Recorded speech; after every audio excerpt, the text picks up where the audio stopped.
اور اصل میں حضرت حسین کے قاتل وہ کوفی ہیں، وہ بزدل، وہ منافق جنہوں نے بیعت کر کے بیعت توڑی۔ اس کے بعد واقعہ حرہ بھی ہوا جو واقعہ کربلا سے بھی بعض اعتبارات سے زیادہ بھیانک اور زیادہ گھناؤنا واقعہ ہے۔ بنو امیہ کی تاریخ ہے جس کو لوگ جانتے ہی نہیں۔ مدینہ کے کچھ لوگوں نے بغاوت کی اور انہوں نے اس کے خلاف فوج بھیجی، اور فوج کو جب مدینہ فتح کر دیا 3 دن کے لیے حلال کر دیا، جو چاہو کرو، یہاں جسے چاہو مارو، جسے چاہو لوٹو، جس کا گھر چاہو برباد کرو، جس عورت کو چاہو ریپ کرو۔ اور یہ مدینہ النبی کے اندر ہوا۔ تو کاٹ کھانے والی ملوکیت کے اندر بہت سے واقعات ہوئے۔ عبداللہ ابن زبیر کھڑے ہوئے، انہوں نے حکومت قائم کی تھی، لیکن یہ کہ وہ تو 6 سال کے لیے کامیاب بھی رہے، ایک حکومت قائم کی، بنو امیہ کے ہاتھ پر بیعت نہیں کی، بالآخر ان کی حکومت بھی ختم ہو گئی۔ پھر حضرت زید کھڑے ہوئے، انہوں نے بغاوت کی، وہ بھی ناکام رہ گئے۔ پھر بنو عباس میں کھڑے ہوئے حضرت نفس زکیہ، حضرت حسن رضی اللہ تعالیٰ عنہ کے اولاد میں سے، وہ بھی ناکام ہو گئے، شہید ہو گئے۔ انہوں نے عوام کو ایسا کھڑا کیا ہے کہ 20,000 سے لے کر 30,000 کے درمیان انسانوں نے جانیں دے دی۔ عورتوں کے جلوس نکلے، شیرخوار بچہ گود میں ہے عورت کے، اور گولی کھا رہی ہے اور مر رہی ہے، گر رہی ہے۔ آپ سوچئے زندگی کتنی عزیز ہوتی ہے، اور شیرخوار بچے کے لیے ماں کی جو زندگی ہے، اس ماں کو اپنی زندگی کتنی عزیز تر ہوگی کہ اپنے لیے نہیں تو اس بچے کے لیے مجھے جینا ہے، لیکن نہیں، گولیاں کھائیں اور گری۔ یہ جذبہ انہی میں ہے۔ واقعہ یہ ہے کہ اہل سنت کے اندر یہ جذبہ نہ ہونے کے برابر ہے۔ یہ میں واشگاف الفاظ میں کہہ رہا ہوں۔ پورے عالم اسلام میں صرف شیعہ ایران ایسا نکلا ہے کہ جس نے بادشاہت کا خاتمہ کیا، باقی سعودی عرب میں بادشاہت بیٹھی ہوئی ہے، ڈٹ کر بیٹھی ہوئی، اربوں ڈالر کا ایک ایک محل بنتا ہے ان بادشاہوں کا، اور سنی سن ہے، سن، کوئی حرکت نہیں۔ فرش التراب يضمني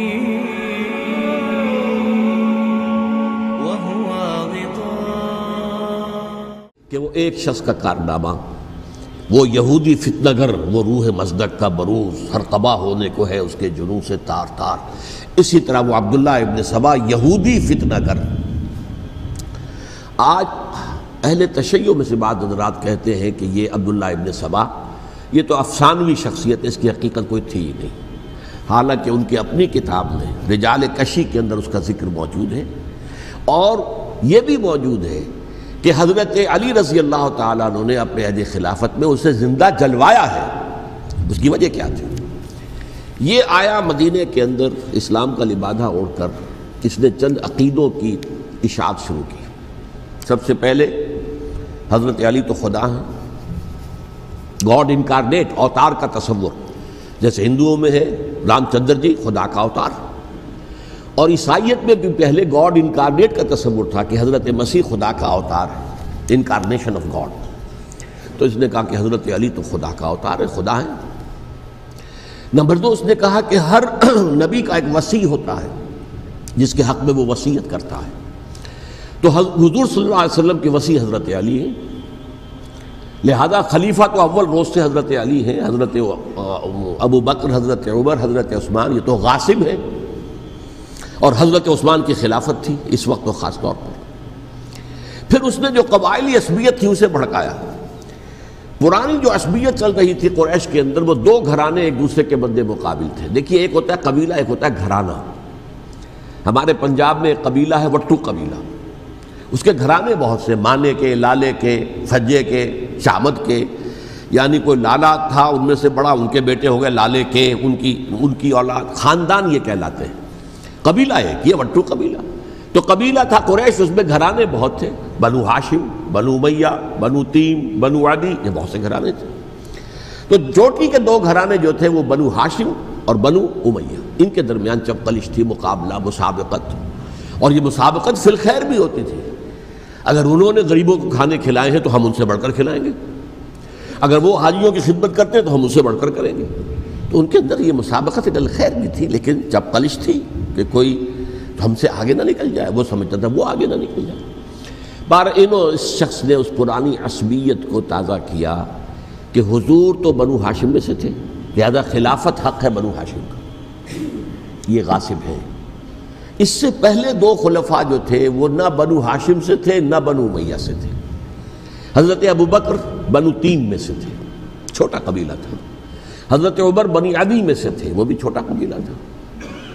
یہ حضرت عثمان پہلے خلیفہ جو بنو امیہ میں سے تھے، جن کی پرانی چپقلش بنو ہاشم سے تھی۔ اب اس کو موقع مل گیا کہ پرانی قبائلی عصبیت کو بھڑکائے۔ یہ ہے اصل میں اس فتنے کا پس منظر عبداللہ ابن سبا نے جو آ کر پھیلایا ہے، اور اس کی تفصیل میں اس وقت میں نہیں جا سکتا، کیسے یہ فتنہ پروان چڑھا، کیا انہوں نے اسٹریٹجی اختیار کی، کہ یہ کیا کرتے تھے، گروہ بنا کر بھیجتے تھے لوگوں کو، کوفے میں جاؤ تو وہاں پر دمشق کے گورنر کے خلاف اور مصر کے گورنر کے خلاف الزامات لگاؤ، اس نے یہ کیا، وہ غبن کر گیا، وہ یہ کر گیا، وہ خیانت کر رہا ہے، وہ رشتہ داروں کو پال رہا ہے، اور عثمان کے خلاف بھی تقریریں کرو رضی اللہ تعالیٰ عنہ۔ دمشق میں جاؤ تو کوفے کے گورنر کے خلاف، کیونکہ دمشق کے گورنر کے خلاف بات کرو گے تو لوگوں کو معلوم ہوگا کہ یہ جھوٹ بول رہے ہیں، لیکن یہ کہ وہاں تو تم بات کرو کوفے کے گورنر کے خلاف اور مصر کے گورنر کے خلاف اور حضرت عثمان کے خلاف۔ مصر میں جاؤ تو بات کرو کوفے کے اور شام کے گورنر کے خلاف اور حضرت عثمان کے خلاف۔ یہ انہوں نے ایسا اٹھایا، اور اس زمانے میں آپ کو معلوم ہے ذرائع رسل و رسائل تھے نہیں، نہ اس فتنے کی پتہ چل سکا جب تک کہ وہ فتنہ جو ہے پوری طرح برگ و بار لا کر تراور درخت نہیں بن گیا۔ اس کے نتیجے میں حضرت عثمان رضی اللہ تعالیٰ عنہ شہید ہوئے، اور خلیفہ پھر حضرت علی رضی اللہ تعالیٰ عنہ کو انہی سوائیوں نے، جنہوں نے گھیراؤ کیا تھا، جنہوں نے حضرت عثمان کو شہید کیا ہے، یہی حضرت علی رضی اللہ تعالیٰ عنہ کے ارد گرد ہو گئے۔ اور حضرت علی رضی اللہ تعالیٰ عنہ بھی نہیں چاہتے تھے خلافت کی بیعت لینا، لیکن آخر کیا کرتے؟ کیا وہ امت کو بغیر خلیفہ کے چھوڑ دیتے؟ حضرت زبیر سے کہا گیا، انہوں نے نہیں مانا، رد کر دی بات۔ حضرت طلحہ سے کہا گیا، انہوں نے نہیں مانا۔ حضرت علی سے کہا گیا، اب عشرہ مبشرہ میں سے یہی تو تھے نا، لہذا انہوں نے تسلیم کر لیا، خلافت ہو گئی۔ لیکن اس کے بعد جو خانہ جنگی ہوئی ہے، اس خانہ جنگی کے نتیجے میں نوٹ کر لیجئے کہ 1,00,000 کے قریب مسلمان ایک دوسرے کی تلواروں اور نیزوں اور برچھیوں اور تیروں سے ختم ہو گئے، ہلاک ہو گئے۔ یہ ہماری تاریخ کا تاریک ترین باب ہے۔ 5 سال، 4.5 سال حضرت علی کی خلافت کے، اور 6 مہینے حضرت حسن کی خلافت کے رضی اللہ تعالیٰ عنہ۔ اس سے کیا ہوا کہ ایک طرف تو اسلام کی جو توسیع ہو رہی تھی، تھمتا نہ تھا کسی سے سیل رواں ہمارا، وہ سیلاب رک گیا، انٹرنل سیبوٹاج ہو گئی نا، اب تو اندر ہی آپس ہی میں اگر دست و گریبان ہو گئے تو باہر اب کیا توسیع کرتے ہیں، وہ توسیع کا عمل رک گیا۔ اور یوں سمجھیے کہ جیسے ٹرک اگر کبھی چل رہا ہو، بھرا ہوا ہو، لوڈڈ، اور وہ چڑھائی چڑھ رہا ہو، تو اگر کہیں موشن ٹوٹ جائے، ٹرک کو رکنا پڑے، تو ڈرائیور کے جان پر بن جاتی، اس لیے کہ اس کو دوبارہ سٹارٹ کرنا، اور جبکہ وہ چڑھائی پر ہے، انکلائن پر ہے، آسان کام نہیں ہوتا، خطرہ ہوتا ہے وہ پیچھے جو ہے وہ نہ جائے۔ اور پہاڑی علاقوں میں آپ کو معلوم ہے ذرا پیچھے چلے جانے کا مطلب جو ہے بہت خطرناک جو ہے نتیجہ نکل سکتا ہے۔ بہرحال حضرت علی رضی اللہ تعالیٰ عنہ نے اپنے خلافت میں ایک کام یہ کیا، اب اس کی کیا مصلحتیں تھیں یہ تو انہی کے علم میں ہوگا، ہم قیاس کر سکتے ہیں، میں اس میں نہیں جانا چاہتا۔ ابھی تک خلافت کا مرکز تھا مدینہ منورہ، حضرت ابوبکر، حضرت عمر، حضرت عثمان، وہیں جہاں حضور صلی اللہ علیہ وسلم رہے تھے اور جہاں پر کہ حضور مدفون تھے۔ لیکن حضرت علی نے اپنا مرکز جو ہے وہ کوفہ بنا دیا۔ اچھا، اس کی ایک ظاہری وجہ یہ سمجھ میں آتی ہے کہ اسلام کا جو پھیلاؤ ہو گیا تھا، وہ سلطنت اتنی وسیع ہو گئی تھی کہ مدینہ منورہ بہت جنوب میں اور بڑے صحرا کو عبور کر کے جانا ہوتا تھا۔ کوفہ جبکہ ایسی مقام پر تھا کہ جہاں سے مشرقی راستہ جا رہا ہے ایران کو، عراق کے اندر تو ہے وہ شہر کوفہ، اور پھر ایران اور خراسان اور ہندوستان کو راستہ جا رہا ہے، وہیں سے شمال کی طرف جا رہا ہے، شام کی طرف اور ترکی کی طرف، اور وہاں سے پھر یہ کہ مغربی افریقہ کو بھی کنٹرول کرنا، جو شمالی افریقہ کو، وہ بھی آسان تھا۔ بہرحال حضرت علی نے کوفہ کو اپنا مرکز بنایا، اور نتیجہ یہ ہوا کہ سبائیوں کا بھی مرکز وہی بن گیا، چونکہ انہوں نے اپنے آپ کو گردا گرد رکھا حضرت علی کے رضی اللہ تعالیٰ عنہ۔ اب ظاہر بات ہے کسی پرٹیکولر پرسن کے خلاف تو کوئی مقدمہ موجود تھا نہیں، بلکہ جب جنگ جمل ہو رہی تھی، ابھی جنگ نہیں ہوئی تھی، حضرت عائشہ، حضرت طلحہ، حضرت زبیر وہ لے کر آئے تھے ایک لشکر اس مطالبے کے لیے کہ حضرت عثمان کے قاتلوں کو سزا دی جائے، قصاص لیا جائے۔ حضرت علی رضی اللہ تعالیٰ عنہ سے گفت و شنید ہو رہی تھی، حضرت علی جو ہے اس پر آمادہ ہو گئے کہ ٹھیک ہے، میں جو بھی قاتلین عثمان ہیں ان کو گرفتار کر کے سزا دوں گا۔ عین اسی وقت کوفے کی مسجد کے اندر جو ہے 10,000 کا مجمع کھڑا ہو گیا، ہم سب قاتل عثمان ہیں، لو ہم سے بدلہ کہاں سے لوگے؟ اور انہوں نے کیا کیا، جاتے ہی جنگ چھیڑ دی۔ اور جب چھڑ جائے تو یا مرو یا مارو، اس کے علاوہ تو کوئی چارہ کار ہوتا ہی نہیں۔ ایک رات میں 10,000 مسلمان شہید ہوئے، جن میں 2 عشرہ مبشرہ میں سے حضرت زبیر اور حضرت طلحہ رضی اللہ تعالیٰ عنہ۔ تو یہ صورت تھی، سبائیوں نے گھیراؤ کیا حضرت علی کا رضی اللہ تعالیٰ۔ حضرت معاویہ دعوے دار نہیں تھے خلافت کے، قطعاً نہیں، ان کا صرف ایک دعویٰ تھا، اور وہ یہ تھا کہ عثمان کے قاتلوں کو گرفتار کرو، یا خود سزا دو یا ہمارے حوالے کرو، ہم اس سے قصاص لیں گے۔ اس لیے کہ قبیلہ بنو امیہ کا تھا، اور حضرت امیر معاویہ بنو امیہ میں سے، تو ایک خاندانی طور پر جو ہے ہم قصاص لیں گے ان سے جنہوں نے قتل کیا ہے حضرت عثمان کو۔ لیکن یہاں ظاہر بات ہے کہ حضرت علی رضی اللہ تعالیٰ عنہ کی طرف سے مطالبہ یہ ہوتا تھا، تم پہلے میری بیعت کرو، میرے ہاتھ مضبوط کرو تاکہ میں ان کے خلاف کوئی اقدام کر سکوں۔ لیکن انہیں یہ اندازہ تھا کہ اگر میں نے بیعت کی تو ظاہر بات ہے کہ حضرت علی تک پہنچنے سے پہلے مجھے گردن اڑا دیں گے یہ لوگ، اس لیے کہ سبائی جو ہے وہ آپ کو گھیرے ہوئے۔ بہرحال ایک عجیب الجھاؤ، ایک ڈائلیما تھا جس کی وجہ سے یہ جنگ چلتی رہی، اور حضرت علی رضی اللہ تعالیٰ عنہ کو انہی کے شیعان علی ہی کے اندر سے وہ جماعت علیحدہ ہوئی تھی جس کو ہم خوارج کے نام سے جانتے ہیں، اور ایک خارجی ملجم ابن ملجم ہی نے حضرت علی کو شہید کیا رضی اللہ تعالیٰ عنہ۔ پھر حضرت حسن رضی اللہ تعالیٰ عنہ، اب دیکھیے کس قدر صحیح بات تھی جو حضرت علی رضی اللہ تعالیٰ عنہ نے فرمائی جب ان سے کہا گیا کہ کیا ہم آپ کے بیٹے حسن کے ہاتھ پر بیعت کر لیں رضی اللہ تعالیٰ عنہ۔ فرمایا نہ میں تمہیں اس کا حکم دیتا ہوں نہ میں اس سے روکتا ہوں، یہ تمہارا معاملہ ہے، امرہم شورا بینہم، تم اپنے باہمی مشورے سے جو فیصلہ کرو گے ٹھیک ہے، میں نہ حکم دیتا ہوں نہ روکتا ہوں۔ اس کا کیا مطلب ہے؟ باپ کے بعد بیٹے کی خلافت ہرگز حرام نہیں ہے، ورنہ کہتے کیسے ہو سکتا ہے میرا بیٹا؟ نہیں، یہ نہیں کہا آپ نے۔ حضرت عمر سے بھی کہا گیا تھا کہ اپنے بیٹے کو نامزد کر دیں، عبداللہ ابن عمر کو، تو انہوں نے جواب میں کیا کہا؟ اسے تو طلاق دینی بھی نہیں آتی۔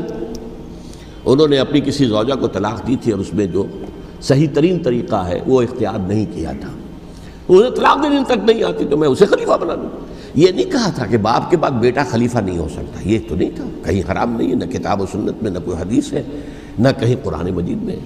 تو حضرت علی نے بھی فرمایا رضی اللہ تعالیٰ، نہ میں روکتا ہوں نہ حکم دیتا ہوں، یہ تمہارا اپنا معاملہ ہے۔ بہرحال حضرت حسن رضی اللہ تعالیٰ عنہ نے حضرت امیر معاویہ سے صلح کر لی، خلافت ان کے سپرد کر دی۔ دیکھیے میں حضرت ابوبکر، حضرت عمر، حضرت عثمان، حضرت علی کے ساتھ حضرت حسن کے دور خلافت کو بھی خلافت راشدہ میں سے سمجھتا ہوں، اور تبھی 30 سال پورے ہوتے ہیں اس حدیث کے مطابق کہ حضور نے فرمایا خلافت 30 برس رہے گی، پھر ملوکیت آ جائے گی۔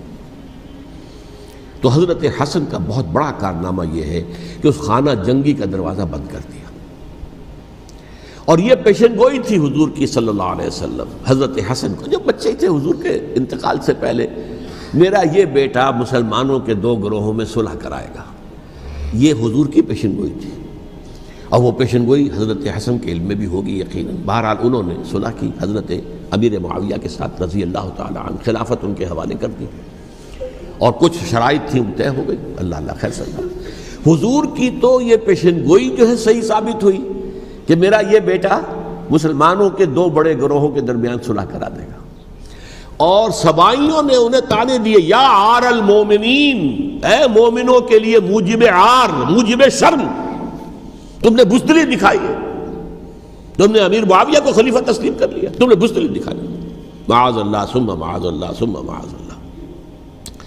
اب میں کچھ باتیں حضرت امیر معاویہ کے بارے میں کہنا چاہتا ہوں، اس لیے کہ وہاں اس میں نے حضرت معاویہ کے بارے میں یہ تو بہت شدت کے ساتھ کہا تھا، اور میں اب بھی اس پر قائم ہوں اور پوری طریقے سے قائم ہوں۔ میرا مستقل موقف یہی ہے کہ حضرت معاویہ رضی اللہ تعالیٰ عنہ کے دور خلافت کو ہم خلافت راشدہ میں شامل نہیں سمجھتے، اہل سنت میں سے کوئی بھی نہیں سمجھتا.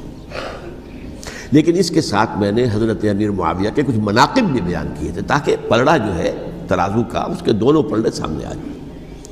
لیکن یہ کہ وہ حصہ میرے اس بیان کا نکال دیا گیا، ختم کر دیا گیا. یہ میں نہیں جانتا کہ اس میں کیا مصلحت دیکھی گئی ہے. اس میں تو کسی کے لیے کوئی معاملہ ایسا نہیں تھا کسی کے جذبات کو جو ہے وہ ٹھیس پہنچانے والا. کیونکہ میں نے کہا وہ خلیفہ راشد نہیں تھے، صاف میں نے کہا، بلکہ وہ دور ملوکیت کا آغاز ان سے ہو گیا ہے. بلکہ جب ایک صاحب نے یہ کہا کہ کربلا کے بعد سے دور ملوکیت آ رہی تھی تو میں نے کہا نہیں جناب، دور ملوکیت تو 20 سال پہلے پوری ہو چکی تھی، شروع ہو چکی تھی. حضرت امیر معاویہ کے بھی 20 سال جو ہے وہ دور ملوکیت میں شمار ہوتے ہیں. انہیں کسرى العرب بھی کہا گیا، عرب کے کسریٰ جو شہنشاہ ایران کا خطاب تھا، حضرت معاویہ رضی اللہ تعالیٰ عنہ کو کسرى العرب کہا گیا، عرب کا کسریٰ یہ. لیکن دوسری طرف یہ ہے کہ وہ صحابی رسول ہیں رضی اللہ تعالیٰ، حضور کے برادر نسبتی بھی ہیں، حضور کے سالے ہیں. ان کی ہمشیرہ ام حبیبہ حضور کی زوجہ محترمہ ہیں، ام المومنین ہیں ام حبیبہ رضی اللہ تعالیٰ عنہ. پھر کس قدر معتمد علیہ تھے حضور کے کہ کاتبان وحی میں شامل تھے. وحی کی کتابت کرنے والے چند لوگ تھے جنہیں کہ حضور کہتے تھے کہ اب یہ آیت لکھ لو. ان میں سے ایک امیر معاویہ بھی رضی اللہ تعالیٰ. تو بڑے توازن کی ضرورت ہے. دیکھیے صحابہ کرام کا جہاں تک تعلق ہے، اہل سنت کا موقف یہ ہے کہ صحابہ تو کلہم عدول، صحابہ سب کے سب نیک نیت ہیں اور ان کی روایت جو ہے قبول کی جائے گی، رد نہیں کی جائے گی، ان پر کوئی جرح و تعدیل نہیں ہوگی. اس لیے کہ ان کا تزکیہ محمد الرسول اللہ صلی اللہ علیہ وسلم نے کیا تھا. لہٰذا یہ تو ہو سکتا ہے کہ کسی صحابی سے کوئی خطا ہو جائے، لیکن وہ خطا اجتہادی ہوگی، نیت کی خطا نہیں ہوگی، نیت کی غلطی نہیں ہوگی. اگر کسی صحابی کی نیت پر حملہ کیا جائے تو یہ اصل میں طعن ہے، حملہ ہے حضور پر کہ وہ تربیت دے نہیں سکے اپنے ساتھیوں کو. معاذ اللہ ثم معاذ اللہ ثم معاذ اللہ، وہ تزکیہ کر ہی نہیں سکے. 3 جگہ جو قرآن میں آیا ہے یتلو علیہم آیاتہ ویزکیہم، تو کیا تزکیہ کیا؟ اگر ان کے قریب ترین ساتھی جو تھے اگر ان کے اندر بھی بدنیتی تھی اور دنیا کی طلب تھی اور دنیا کے اندر اقتدار حاصل کرنے کا جذبہ تھا تو پھر کیا تزکیہ کیا؟ معاذ اللہ ثم معاذ اللہ. لہذا صحابہ سب کے سب عدول ہیں اور ان سے اختلاف ممکن ہے لیکن ان کی نیت پر حملہ نہیں ہو سکتا. تو حضرت امیر معاویہ کی شخصیت ایک چیز ہے، آپ کا دور خلافت دوسری چیز ہے. شخصیت کے اعتبار سے صحابی رسول ہیں، برادر نسبتی ہیں حضور کے صلی اللہ علیہ وسلم. اور پھر یہ کہ اس قدر معتمد علیہ ہے صحابہ میں سے کہ وہ کاتبان وحی، یہ عام آدمی کے کرنے کا کام نہیں تھا جو وحی کی کتابت کرے، اللہ کے کلام کی. البتہ یہ ہے کہ جیسا کہ میں نے عرض کیا ان کا دور خلافت راشدہ نہیں ہے، وہ ملوکیت کا دور ہے. یہ میں نے جیسا کہ عرض کیا، میں نے ایک صاحب نے جب یہ کہا کہ ملوکیت شروع ہو رہی تھی، میں نے کہا شروع نہیں ہو رہی تھی، ملوکیت تو 20 سال پہلے شروع ہو چکی تھی. اسی طریقے سے ایک صاحب نے کہا تھا کہ اسلام کو قائم کرنے کے لیے حضرت حسین میدان میں آئے. میں نے کہا یہ بھی غلط ہے، اسلام تو 60 سال پہلے قائم ہو چکا تھا. نبی اکرم صلی اللہ علیہ وسلم کے دست مبارک سے اسلام قائم ہو گیا. جاء الحق وزهق الباطل ان الباطل کان زهوقا. پھر 30 برس تک وہ کامل شکل کے اندر قائم رہا. تو اسلام جو ہے وہ جو ہے در حقیقت اب قائم کرنے والی بات نہیں تھی. البتہ اس کے اندر زوال شروع ہو گیا تھا. اس زوال کے عمل کو روکنے کے لیے حضرت حسین میدان میں آئے. یہ ایک چیز کو صحیح تاریخی پرسپیکٹو میں رکھنا. تو جس طرح سے دین کو قائم کرنے کے لیے قائم تو کیا محمد رسول اللہ صلی اللہ علیہ وسلم والذین معہ رضی اللہ تعالیٰ عنہ، انہوں نے کیا تھا.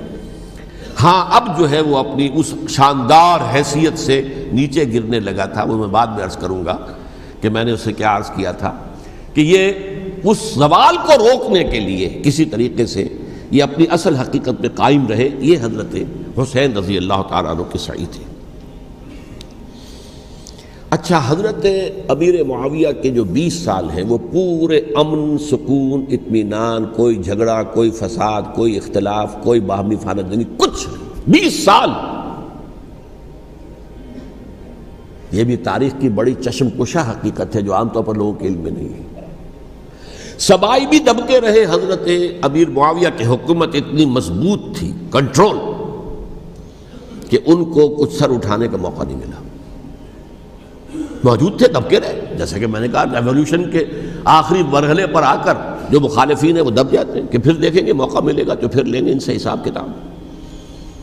20 سال رہے ہیں پورے امن کے، 10 سال کے بعد یعنی درمیان میں ہے حضرت امیر معاویہ کا عہد خلافت۔ ایک صحابی جو کہ بزرگ صحابہ میں سے ہیں، مغیرہ ابن شعبہ رضی اللہ تعالی عنہ، وہ آتے ہیں اور وہ کہتے ہیں کہ دیکھیے امیر المومنین، کتنی بڑی خانہ جنگی رہی تھی مسلمانوں کی آپس میں، اور اب بھی اگر آپ کسی کو نامزد کیے بغیر چھوڑ گئے امت کو تو پھر خانہ جنگی ہو جائے۔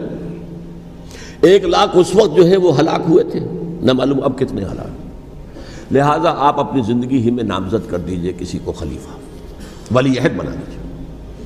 حضرت امیر معاویہ نے ابتداً جو ہے انکار کیا نہیں، لیکن ان کے دلائل ایسے تھے وزنی، اور میں سمجھتا ہوں کہ وہ بات صحیح تھی جو مغیرہ ابن شعبہ نے کہی، اس لیے کہ اب صحابہ کرام میں سے جو کبار صحابہ تھے وہ تو سب دنیا سے رخصت ہو چکے تھے۔ اب تو یا صغار صحابہ رہ گئے تھے جو حضور کے زمانے میں بچے تھے، حضرت حسن، حضرت حسین، عبداللہ ابن زبیر، یہ بچے ہی تھے نا، یا تو وہ تھے، اور یا بالکل نو مسلم تھے، اور نو مسلموں میں بڑی تعداد وہ تھی جو ایرانیوں کی تھی، شامیوں کی تھی، ادھر کی تھی، تو ان کو تو ظاہر بات ہے کہ تربیت نبوی سے کیا خلافت راشدہ سے بھی اکثر و بیشتر کو کوئی حصہ ملا ہی نہیں۔ تو اس صورت میں اب وہ اعلیٰ ترین معیار پر حکومت کے نظام کو قائم کرنا ممکن نہیں ہے۔ کوئی قبائلی عصبیت جب تک حکومت کی پشت پر نہیں ہوگی، حکومت مستحکم نہیں ہوگی۔ یہ گویا کہ ایک جس کو کہتے ہیں کہ حقیقت بینی، واقعیت پسندی، ایک آئیڈیلزم ہے اور ایک ریئلزم ہے کہ آپ فیکٹس آن دی گراؤنڈ کو غور کریں، سوچیں اس کے اوپر اور پھر کوئی فیصلہ کریں۔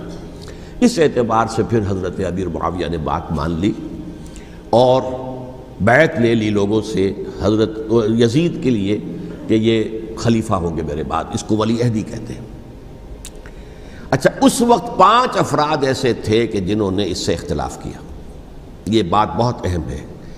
میرا کتابچہ ہے سانحہ کربلا، اس کے کچھ نسخے آج یہاں ہوں گے، آپ لوگ پڑھیے اسے غور سے اور پھیلائیے تاکہ حقیقت سامنے آئے۔ 5 افراد کون تھے جو ہونے چاہیے؟ ابو بکر فوت ہو گئے، ان کے بیٹے عبد الرحمن ابن ابی بکر۔ عمر فوت ہو گئے، ان کے بیٹے عبداللہ ابن عمر۔ عباس فوت ہو گئے، ان کے بیٹے عبداللہ ابن عباس۔ زبیر فوت ہو گئے، ان کے بیٹے عبداللہ ابن زبیر۔ اور حضرت حسن جو ہے ان کا انتقال ہو چکا تھا، حضرت علی کے بیٹے حضرت حسین رضی اللہ تعالیٰ عنہ مجمعین۔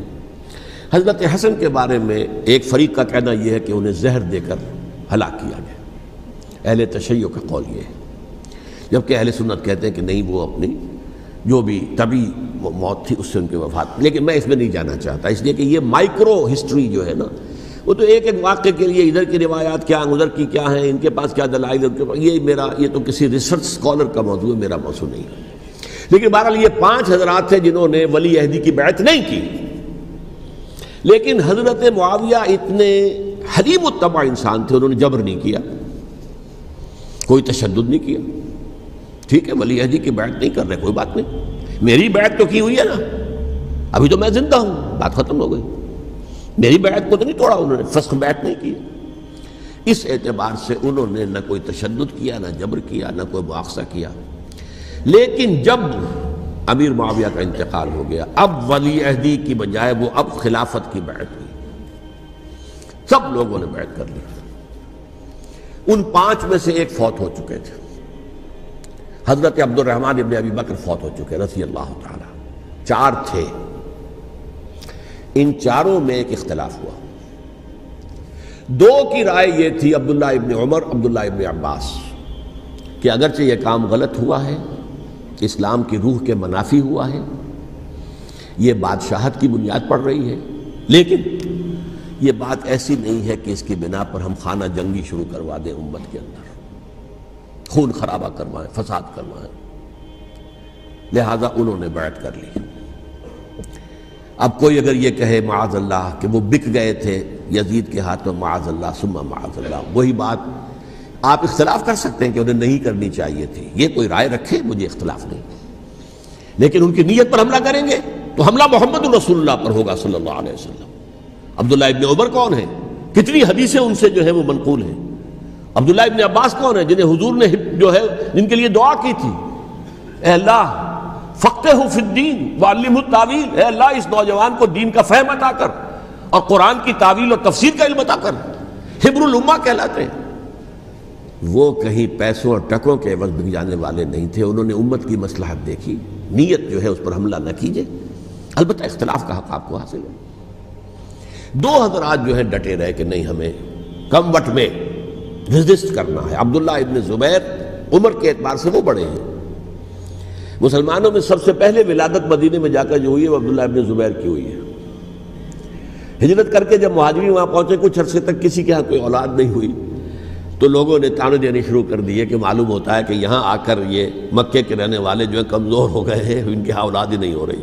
پھر عبداللہ ابن زبیر کی ولادت ہوئی ہے، یہ حضرت ابو بکر کے نواسے ہیں، حضور کی زوجہ محترمہ حضرت عائشہ کی بہن، حضرت دیکھیے ابھی نام نکل گیا ہے جی، حضرت اسماء رضی اللہ تعالی عنہ عنہما، یہ ان کے صاحبزادے ہیں، حضرت زبیر کے بیٹے۔ ان کا فیصلہ ہوا کہ ہمیں ریزسٹ کرنا ہے کم وقت میں، ایٹ اینی کاسٹ۔ حضرت حسین ابن علی رضی اللہ تعالی عنہما کا بھی فیصلہ ہوا کہ ہمیں ریزسٹ کرنا ہے کم وقت میں۔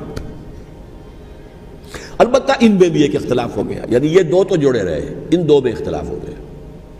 عبداللہ ابن زبیر کا کہنا یہ تھا کہ ہمیں حجاز میں رہنا چاہیے، یہ سرزمین ہے جس میں نبوت کی برکات سب سے زیادہ ہیں، یہاں ہم مضبوط قلعے کے اندر ہیں، ہمیں یہاں سے جو ہے ریزسٹ کرنا چاہیے اور ختم کرنا چاہیے اس نظام کے اندر جو خرابی آ گئی ہے اس کو۔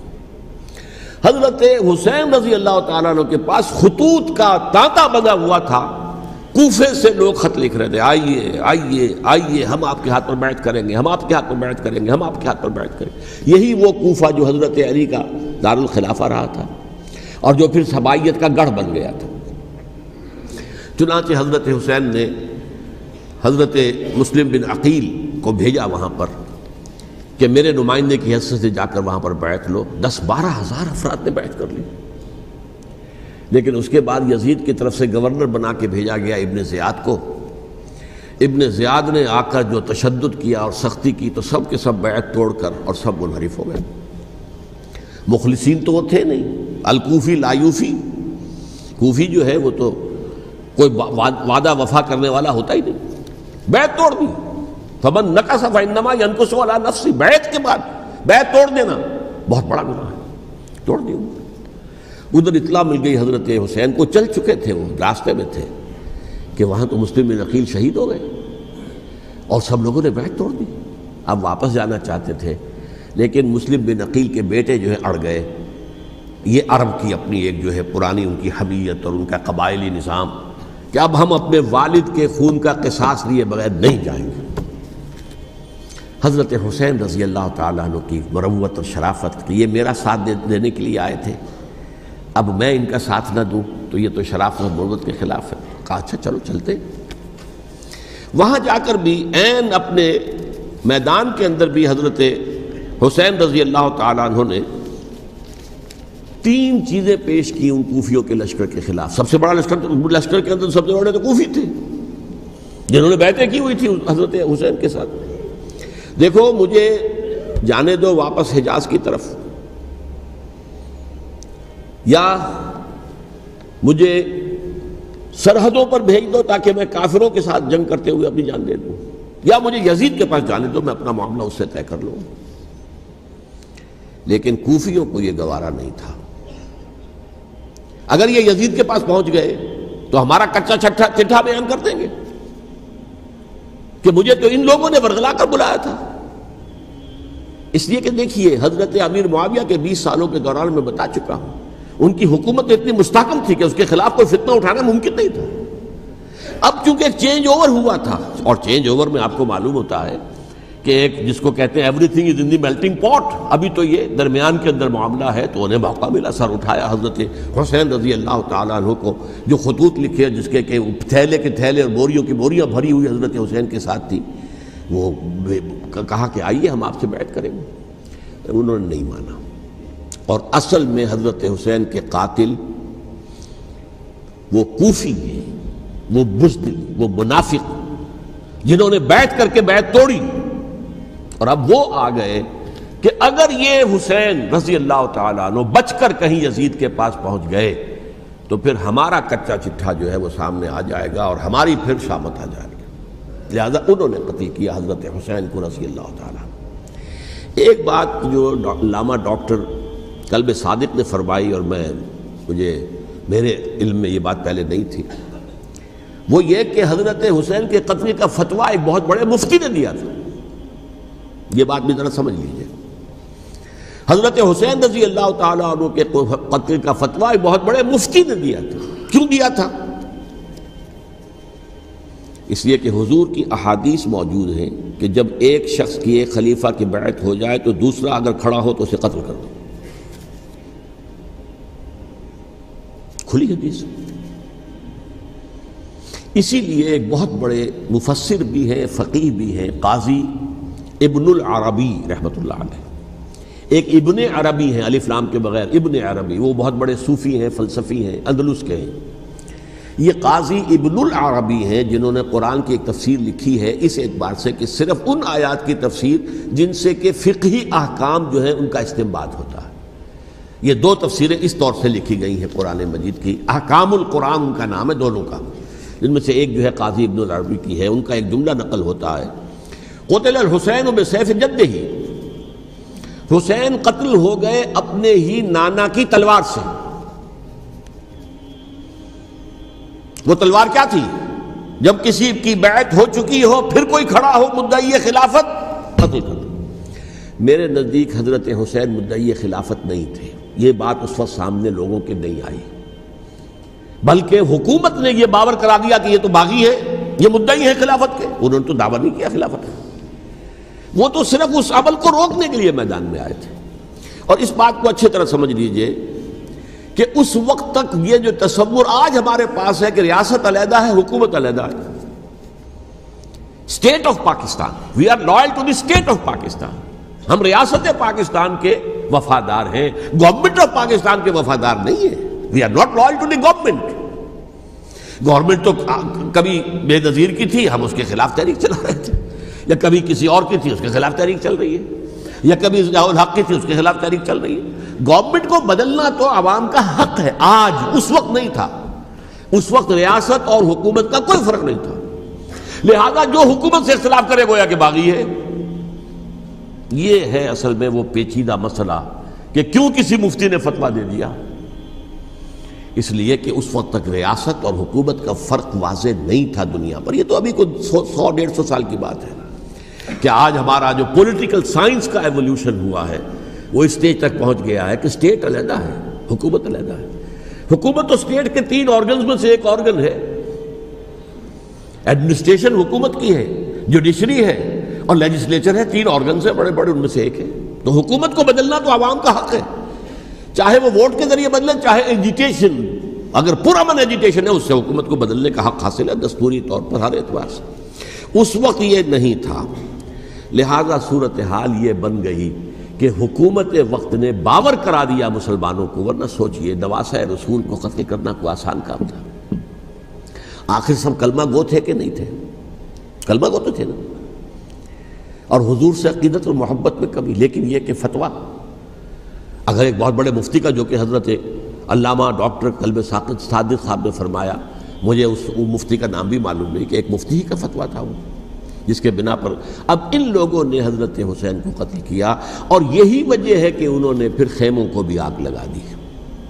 وائی حالانکہ دیکھیے اگر دشمنی کا انتقام ہوتا تو حضرت علی بن حسین جو بیمار تھے، جو بعد میں زین العابدین رحمۃ اللہ علیہ کے نام سے پھر یہ اہل تشیع کے چوتھے امام معصوم ہیں، حضرت علی، حضرت حسن، حضرت حسین، اور پھر حضرت علی بن حسین زین العابدین رحمۃ اللہ علیہ، کیا ان کو بھی قتل کر دیتے؟ حضرت حسین کی نسل ہی ختم ہو جاتی، لیکن نہیں کیا۔ آگ کیوں لگائی؟ آگ اس لیے لگائی کہ وہ جو ڈاکومنٹری پروف ہے ہماری غداری کا یزید کے خلاف حضرت حسین کو جو ہم نے دعوت دی، وہ جو ڈاکومنٹری پروف خطوط کی شکل میں موجود ہے وہ ختم ہو جائے، ڈسٹرائے ہو جائے۔ اس کے لیے انہوں نے خیموں میں آگ لگائی۔ بہرحال یہ ہے تاریخی پس منظر، یہ اسی سبائی فتنے کا تسلسل ہے جس نے سب سے پہلے حضرت عثمان کی جان لی رضی اللہ تعالیٰ عنہ، 5 سال تک مسلمانوں میں خانہ جنگی رکھی، حضرت علی کو پھر شہید کیا، اور اس کے بعد جو ہے 20 سال حضرت امیر معاویہ کے تو سر نہیں اٹھا سکے، لیکن پھر جب ایک چینج اوور ہو رہا تھا تو اس وقت انہوں نے موقع غنیمت سمجھا کہ اب کھڑے ہو جاؤ اور اب دوبارہ ایک فتنہ جو ہے اس کو امت کے اندر پیدا کر دو۔ اچھا، اس معاملے میں ایک بات جو میں نے وہاں کہی کہ ہمارے ہاں شاعرانہ جو مبالغہ آمیزی ہے، یہ میری گفتگو کا حصہ انہوں نے حذف کر دیا ہے، اور میں نے ایک سنی شاعر بہت بڑے عالم جن کے حوالے سے آج بھی میری تقریر ہوگی خالق جناح ہال میں، مولانا محمد علی جوہر کے ایک شعر کے حوالے سے کہا کہ قتل حسین اصل میں مرگ یزید ہے، اسلام زندہ ہوتا ہے ہر کربلا کے بعد۔ میں نے کہا بالکل محمل شعر ہے، اسلام مرا ہی نہیں تھا، زندہ ہونے کا کیا سوال؟ اور اگر کسی درجے میں مزمحل یا زخمی ہوا تھا تو وہ تو رہا، کربلا کے بعد بھی رہا، یزید کی حکومت بھی رہی، بنو امیہ کی حکومت بھی چلی، کوئی تبدیلی تو نہیں آئی۔ یہ کیا کہہ رہے ہیں؟ اسلام زندہ ہوتا ہے کربلا کے بعد؟ میں نے کہا اسلام مرا نہیں تھا۔ جیسے میں نے یہ کہا کہ ملوکیت جو ہے وہ اب شروع نہیں ہوئی، ملوکیت تو 20 برس پہلے شروع ہو چکی تھی حضرت امیر معاویہ کے، لیکن ظاہر بات ہے کہ حضرت حسن نے، حضرت حسین نے اس کو قبول کیا، اور حضرت حسین نے تو پھر 10 سال تک ولی عہدی جو تھی چاہے بیعت نہیں کی لیکن اس کے خلاف میدان میں آ کر چیلنج تو نہیں کیا۔ اس اعتبار سے یہ معاملہ جو ہے اسلام زندہ ہوتا ہے کربلا کے بعد، یہ بے تکی بات ہے۔ ہاں، حضرت شاہ اسماعیل شہید رحمۃ اللہ علیہ کی اگر میں تشبیہ کو، تمثیل کو سامنے رکھوں تو اسلام کی عمارت 6 منزلہ ہے، 6ٹھی منزل ٹاپ کی وہ گر گئی، 5 منزلیں انٹیکٹ تھیں، اسلام مرا نہیں تھا۔ عدالت میں شریعت کے مطابق فیصلے ہو رہے تھے، قاضی تھے، مفتی تھے، شریعت نافذ تھی، اسلام کہاں مرا تھا؟ جبکہ خود کہہ رہے ہیں علامہ کلب صادق کے ایک مفتی کے فتوے سے حضرت حسین کو قتل کیا گیا۔ اب وہ مفتی کی رائے، اس کی بدنیتی ہو، جو بھی ہو، وہ جانے، اللہ جانے، لیکن عام مسلمان کیا کریں؟ اس پہلو سے اسلام مرا نہیں تھا۔ ہاں، ایک منزل گر گئی تھی، وہ گری رہی، 1000 برس تک گری رہی، یہاں تک کہ آ کر مغربی امپیریلزم نے اس کے گرایا، ملوکیت کا معاملہ ختم کیا، اور وہ جبرین ملوکیت دوسری آ گئی، ورنہ وہی بادشاہی چلی ہے۔ بلکہ دور بنو امیہ میں وہ بادشاہی پوری طرح اس نے بالوں پر نہیں نکالے تھے، اصل بالوں پر تو اس نے نکالے ہیں دور بنو عباس میں آ کر، اور پھر سلاطین جو ہے ترک، جو ترک خلفاء ہے، ان کا بھی بادشاہت تھی، اور کیا تھا، وہ خلافت تو نہیں تھی۔ تو یہ تو اسلام میں جو بھی نقص واقع ہو گیا تھا، کبھی واقع ہو گئی تھی، وہ جو کی تو برقرار رہی، اس کو بھی تسلیم کیا۔ میں اللہ کا شکر ادا کر کے کہتا ہوں کہ دونوں حضرات، دونوں شیعہ دانشور اور بڑی اعلیٰ سطح کے جو شیعہ عالم تھے، انہوں نے اس بات کو تسلیم کیا اور میری اس بات کو چیلنج نہیں کیا۔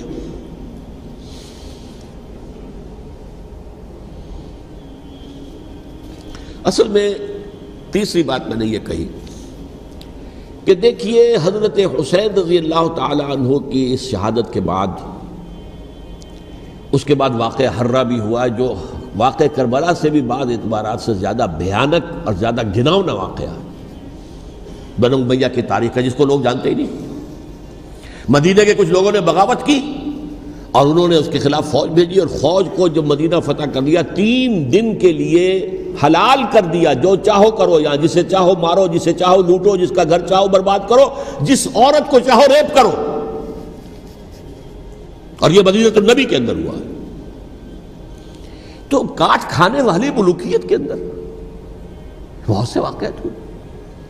عبداللہ ابن زبیر کھڑے ہوئے، انہوں نے حکومت قائم کی تھی، لیکن یہ کہ وہ تو 6 سال کے لیے کامیاب بھی رہے، ایک حکومت قائم کی، بنو امیہ کے ہاتھ پر بیعت نہیں کی، بالآخر ان کی حکومت بھی ختم ہو گئی۔ پھر حضرت زید کھڑے ہوئے، انہوں نے بغاوت کی، وہ بھی ناکام رہ گئے۔ پھر بنو عباس میں کھڑے ہوئے حضرت نفس زکیہ، حضرت حسن رضی اللہ تعالیٰ عنہ کے اولاد میں سے، وہ بھی ناکام ہو گئے، شہید ہو گئے۔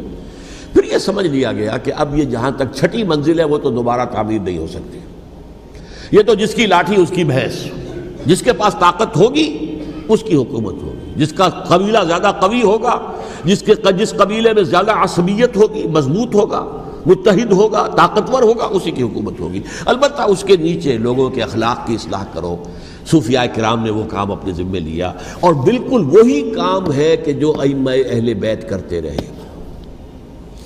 حضرت حسن کی اولاد میں پھر حضرت علی بن حسین رضی اللہ تعالی، حضرت حسین کی اولاد میں پھر امام محمد باقر، امام محمد جعفر صادق، اور اس کے بعد بھی 5 اور، کسی نے بغاوت نہیں کی۔ جیسے علماء کرام کام کر رہے تھے اور جیسے صوفیاء کرام کام کر رہے تھے، ایسے ہی وہ مسلمانوں کی علمی تربیت، روحانی تربیت و تزکیہ کر رہے تھے۔ کسی نے حکومت کو چیلنج نہیں کیا۔ نوٹ کر لیجیے اس بات کو۔ حضرت علی نے بھی چیلنج نہیں کیا تھا، حضرت حسن نے چیلنج نہیں کیا، خود صلح کر لی۔ تو ائمہ اہل بیت جو 12 یہ گنتے ہیں، جن میں سے آخری جو ہے حضرت مہدی کو تو ابھی ظاہر ہونا ہے، ان کے عقیدے کے مطابق وہ روح پوش ہیں، وہ ظاہر ہوں گے۔ لیکن 11 حضرات کے بارے میں یہ کہ حضرت حسین کے سوا کسی نے بھی چیلنج نہیں کیا وقت کے نظام میں، اور حضرت حسین نے بھی اس مغالطے پر کیا کہ کوفی ساتھ دیں گے، اور یہ موقع ہے کہ یہ جو 6ٹھی منزل اسلام کی گر گئی ہے اسے دوبارہ تعمیر کر دیا جائے۔ انہوں نے خلافت کا دعویٰ نہیں کیا تھا، یہ انہیں عوام کو مغالطے میں مبتلا کیا گیا کہ یہ خلافت کا مدعی ہو کر سامنے آیا۔ جیسا کہ میں نے آپ سے کہا تھا، امیر معاویہ نے حضرت علی کے عہد خلافت میں کبھی خلافت کا دعویٰ نہیں کیا، مدعی خلافت نہیں تھے وہ تو یہ کہتے تھے کہ قاتلان حسین جو ہے، قاتلان عثمان کو سزا دو، قصاص دو، بس۔ اسی طرح حضرت حسین نے بھی، اب دیکھیے اس ضمن میں اس میں کوئی شک نہیں ہے، حضرت حسین رضی اللہ تعالی عنہ کی جو شہادت ہوئی ہے، ان کے ساتھیوں کی، اعزاء و اقارب کی، تاریخ انسانی میں یہ عزم، ہمت، شجاعت، مثابرت، صبر، استقلال، استقامت، اس کی بہت روشن مثال ہے، بہت روشن مثال ہے، بہت روشن مثال ہے۔ لیکن اس سے تاریخ کی رفتار پر کوئی اثر نہیں پڑا۔ وہ جو ملوکیت آ گئی تھی وہ اور گہری سے گہری ہوتی چلی گئی۔ واقعہ کربلا کے بعد تو واقعہ ہررا ہوا میں نے گنوا دیا آپ کو، اس سے زیادہ تو میرے خیال میں کہ اور ہمارے لیے لائق شرم جو ہے کوئی واقعہ ہے ہی نہیں اس پہلو سے۔ لیکن حضرت حسین کا ایک، اب ان کو یہ کہ میں، مطلب یہ کہ اگر میں ان کے ہاتھ پر بیعت کر لیتا ہوں، جو کہ اس وقت سامنے موجود تھے، کہ یزید کی بیعت تمہارے ہاتھ پر کرتا ہوں، تو گویا کہ اپنے آپ کو سرنڈر کر دیتے۔ وہی خطرہ جو امیر معاویہ کو تھا کہ مجھے وہ تو پہنچنے بھی نہیں دیں گے علی تک رضی اللہ تعالیٰ عنہ، اور مجھے پہلے ہی شہید کر دیں گے۔ یہی خطرہ حسین کو تھا رضی اللہ تعالیٰ عنہ کہ مجھے یزید تک پہنچنے نہیں دیں گے، پہلے ہی قتل کر دیں گے۔ اور ویسے بھی یہ ایک شرافت، مروت اور حمیت اور غیرت اور عزت نفس کا تقاضا بھی تھا کہ بھائی معاملہ ہے یزید کا، میرا مجھے وہاں جانے دو، اللہ اللہ خرسلہ، یو کین اسکورٹ می، میرے دائیں بائیں چلو تاکہ میں کہیں اور بھاگ نہ جاؤں تمہارے خیال میں، مجھے وہاں پہنچا دو، میں وہاں پہ جا کے اسے معاملہ کر لوں۔ لیکن انہوں نے قتل کیا، اصل قاتلان کوفی، وہی سبائی۔ البتہ یہ ہے کہ اس واقعے کی جو یادگار ہے اس میں کوئی شک نہیں ہے کہ اس نے مسلمانوں میں سے ایک گروہ کے دل میں قربانی اور شہادت کا جذبہ بہت پیدا کیا، اس میں کوئی شک نہیں۔ اور جس طریقے سے کہ عاشورہ محرم میں یاد منائی جاتی ہے، جس طریقے سے اس نے اہل تشیع کے اندر قربانی کا جذبہ بے انتہا پیدا کر دیا۔ اگرچہ وہ جذبہ بروئے کار نہیں آتا، اس لیے کہ ان کے ہاں یہ عقیدہ ہے، یہ طے ہے کہ جب تک حضرت مہدی ظاہر نہیں ہوں گے ہم کسی کے خلاف بغاوت نہیں کریں گے۔ یہ پوری تاریخ میں ان کا معاملہ رہا، تمام جو ہے ائمہ اہل بیت کا معاملہ رہا۔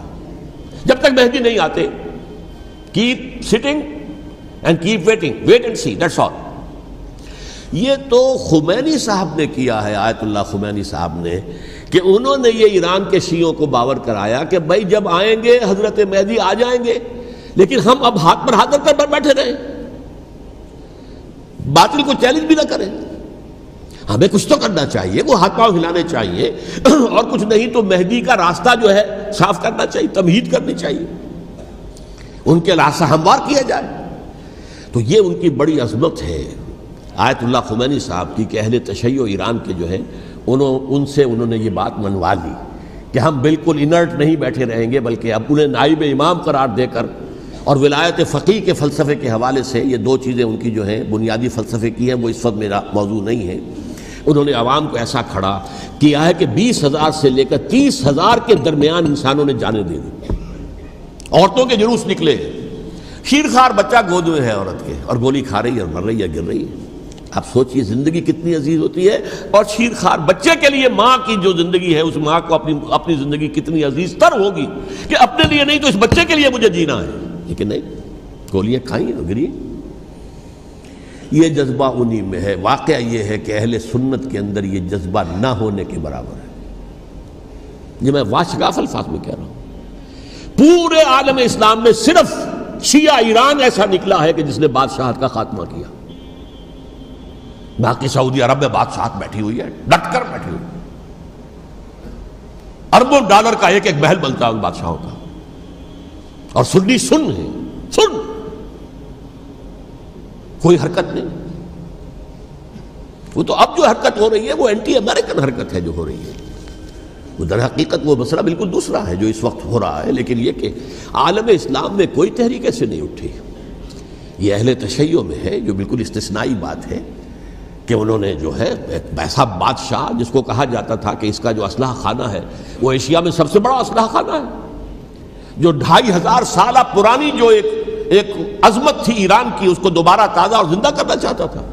2500 سالہ برسی اس نے منائی تھی، اس کے لیے ایک شہر آباد کیا تھا کہ خسرو یا سائرس یا ذوالقرنین قرآن مجید کی اصطلاح میں اس کی یادگار بنائی تھی، اور وہ سوچ رہا تھا کہ وہی عظمت دوبارہ ایران کی ہوگی جو کہ خسرو کے زمانے میں تھی، جس کا قرآن مجید میں سورہ کہف کے اندر ذکر ہے، مشرقی فتوحات، مغربی فتوحات، شمالی فتوحات۔ تو وہ بادشاہ ہے، اس کو بھاگنا پڑا ہوا قربانی کی وجہ سے۔ تو یہ جو ہے واقعہ کربلا نے، اس میں کوئی شک نہیں ہے کہ ایک ایسی مشعل روشن کی ہے جس کو کہ ہر شخص کو دیکھنا چاہیے۔ یہ بھی انسان، جیسے کہ اقبال نے ایک شعر کہا تھا غالب کے لیے، فکر انسان پر تیری ہستی سے یہ روشن ہوا ہے، پرے مرغ تخیل کی رسائی تاک ہو جا۔ تو فکر انسان پر حضرت حسین کی قربانی سے یہ واضح ہوا ہے کہ انسان کس حد تک جا سکتا ہے قربانی دینے کے لیے اپنے کسی مقصد کے لیے۔ مقصد ان کا جو تھا، میں نے اسی لیے آیت پڑھی تھی، معاذ اللہ ثم معاذ اللہ۔ میں ایک آخری بات جو کہہ رہا ہوں وہ نوٹ کر لیجئے، ایک خاص انتہائی نقطۂ نظر کے عام کیے جانے کی وجہ سے سنیوں میں بھی ایک انتہائی رد عمل پیدا ہوا ہے۔ ایکسٹریم رائٹسٹ سنیز، اگر ایک طرف سے حملہ کیا گیا ہے حضرت عثمان کی نیت پر، ان کو خیانت کا الزام لگایا گیا، ان پر اقربا پروری کا الزام لگایا گیا، حضرت ابو موسیٰ شریف پر خیانت اور غداری کا الزام لگایا گیا، یہ ساری چیزیں اگر صحابہ کرام کے اوپر ہوئی ہیں، امیر معاویہ پر، امیر اور عمرو بن العاص پر، تو جواب میں کچھ لوگ کھڑے ہو گئے، حضرت علی وہ اقتدار کے طالب تھے، معاذ اللہ ثم معاذ اللہ ثم معاذ اللہ۔ یہ اہل سنت کا موقف نہیں ہے۔ حضرت حسین اقتدار کے طالب تھے، ہرگز نہیں، ہرگز نہیں، ہرگز نہیں۔ وہی اصول جو میں نے بتایا تھا سب کے لیے لاگو رہے گا، وہ امیر معاویہ کے لیے ہے تو حضرت علی کے لیے بھی ہے، حضرت حسین کے لیے بھی ہے۔ یہ نیک نیت ہے، آپ ان کی کسی رائے سے اختلاف کر سکتے ہیں لیکن ان کی نیت پر حملہ نہیں کریں گے۔ نیت پر حملہ کریں گے آپ کا ایمان بالرسالت جو ہے وہ مجروح ہو جاتا۔ یہ رسول کے ساتھ بھی ہے، رسول نے ان کا تزکیہ کیا، یتلو علیہم آیاتہ ویزکیہم، اس کا سارا عمل محمد کا کیا ہوا ہے صلی اللہ علیہ وسلم۔ تو صحابی کے معاملے میں یہ ہمارے ہاں ان کو اہل سنت جو ہیں، جو معتدل مزاج کے، اور اکثریت ان کی، یہ تو چند لوگ ہیں، ذرا قلم چلا لیتے ہیں تو ان کی بہت سی کچھ چھوٹی چھوٹی کتابیں بھی شائع ہو گئی ہیں بہت، لیکن انہیں اہل سنت نے قرار دیا ناسبی یا خارجی۔ جیسے خوارج نے کہا تھا حضرت علی بھی کافر ہے اور حضرت امیر معاویہ بھی کافر ہے، حضرت عمرو بن العاص بھی کافر ہے، معاذ اللہ ثم معاذ اللہ۔ ایسے ہی کچھ لوگ حضرت حسین پر بھی الزام لگاتے ہیں کہ اقتدار کی ہوس اور طلب کے اندر انہوں نے یہ سارا سفر کیا تھا، اور بس یہ ہے کہ وہ جو بازی تھی وہ ہار گئے۔ اللہ اللہ خیر صلی اللہ، اس سے آگے کیا ہے معاملہ؟ نہیں، معاذ اللہ ثم معاذ اللہ۔ اسی لیے میں نے آیت آج جو پڑھی تھی ایک اور جو بہت بظاہر آپ کو معلوم ہوئی ہوگی، غیر متعلق ہے میرے آج کے عنوان سے، تلک الدار الآخرۃ نجعلھا للذین لا یریدون علوا فی الارض ولا فسادا۔ یہ سورہ قصص کے آخری آیات میں سے، دیکھو یہ آخرت کا گھر جو ہے وہ ہم خاص کر دیں گے ان لوگوں کے لیے جو اس زمین میں اپنے اقتدار کے طالب نہیں ہوتے. زمین میں اقتدار کے طالب ہوگے فساد ہو جائے گا. تم بھی طالب میں بھی طالب، جھگڑا ہوگا، لڑائی ہوگی، دنگا ہوگا، فساد ہوگا. تلک الدار الآخرۃ نجعلھا للذین لا یریدون علوا فی الارض ولا فسادا. جو لوگ زمین میں اپنے اقتدار کے طالب اور اس کے نتیجے میں فساد پیدا کرنے والے نہیں ہیں، ان کے لیے ہم نے آخرت کا گھر خاص کیا ہے. والعاقبۃ للمتقین، اور عاقبت جو ہے، انجام کار، آخرت جو ہے وہ تو متقیوں کے لیے ہے. اسی میں آئیں گے سب صحابہ کرام، خواہ وہ حضرت علی ہیں رضی اللہ تعالیٰ عنہ، اور خواہ وہ حضرت امیر معاویہ ہیں، حضرت عثمان ہیں رضی اللہ تعالیٰ عنہما، خواہ حضرت حسن ہیں، حضرت حسین ہیں رضی اللہ تعالیٰ عنہما، خواہ عبداللہ ابن زبیر ہیں، خواہ عبداللہ ابن عباس ہیں، خواہ عبداللہ ابن عمر ہیں رضی اللہ تعالیٰ عنہم اجمعین. اس اصول کو سامنے رکھ کر اختلاف آپ کر سکتے ہیں کسی سے بھی، لیکن کسی کی نیت پر حملہ کریں گے تو اصل میں آپ کا ایمان بالرسالت مجروح ہو جائے گا. علی کو نبی اکرم صلی اللہ علیہ وسلم نے اپنا نائب بنا کر چھوڑا تھا جب غزوہ تبوک میں جا رہے تھے مدینے میں. حضرت علی نے کہا بھی کہ مجھے آپ عورتوں کے ساتھ بٹھا کے جا رہے ہیں. فرمایا تمہارا مقام میرے ساتھ وہی ہے جو موسیٰ کے ساتھ ہارون کا تھا. ہارون کو چھوڑ کر گئے تھے نا یہودیوں کے پاس جب گئے تھے تورات لینے کے لیے، تو تمہارا وہی مقام ہے میرے ساتھ. تو یہ حضرت علی ہے رضی اللہ، ان کے بارے میں میرا، ان کی کیا عظمت میری نگاہ میں. تو یہ 3 کتابچے ہیں، مجھے نہیں معلوم تیسرا یہاں ہے یا نہیں ہے، بہرحال آپ لوگوں کو ریکمینڈ کر رہا ہوں کہ ان کا مطالعہ کریں. اب یہ کہ آخری بات یہ کہ اصل ہمارے کرنے کا کام کیا ہے. دیکھیے کیوں نہیں کیا کسی نے بھی خروج کا معاملہ، وہ میں واضح کر چکا ہوں. بغاوت نہیں کی، کیوں؟ ایک تو ریاست اور حکومت میں فرق نہیں تھا. ذرا کھڑا ہو اور وہ باغی قرار پائیں گے، واجب القتل ہو جائیں گے، فتوے کی زد میں آ جائیں گے. یہ معاملہ تھا. اور دوسرے یہ کہ عمارت پوری گری نہیں تھی، ایک منزل گری تھی نا. آج ہم کہاں کھڑے ہیں؟ پوری عمارت گری ہوئی ہے. نہ شرعی عدالتیں ہیں، نہ شرعی فیصلے ہیں، نہ احکام الہی نافذ ہیں، نہ حدود اور قصاص کے معاملات، کچھ بھی نہیں. ہمارا فرض کیا ہے؟ حضرت حسین کی مدح کرتے رہیے، تعریف کرتے رہیے، صحابہ کرام کی مدح کرتے رہیے، مدح صحابہ، اس کے لیے مجلسیں قائم ہو رہی. بھائی کر کیا رہے ہو؟ تھے تو آبا وہ تمہارے ہی، مگر تم کیا ہو؟ ہاتھ پر ہاتھ دھرے منتظر فردا ہو. تلک امۃ قد خلت لہا ما کسبت ولکم ما کسبتم. وہ تو ایک امت تھی جو چلی گئی، اللہ کے ہاں پہنچ گئے. جو کچھ انہوں نے کمایا وہ ان کے لیے، تمہارے لیے نہیں ہے.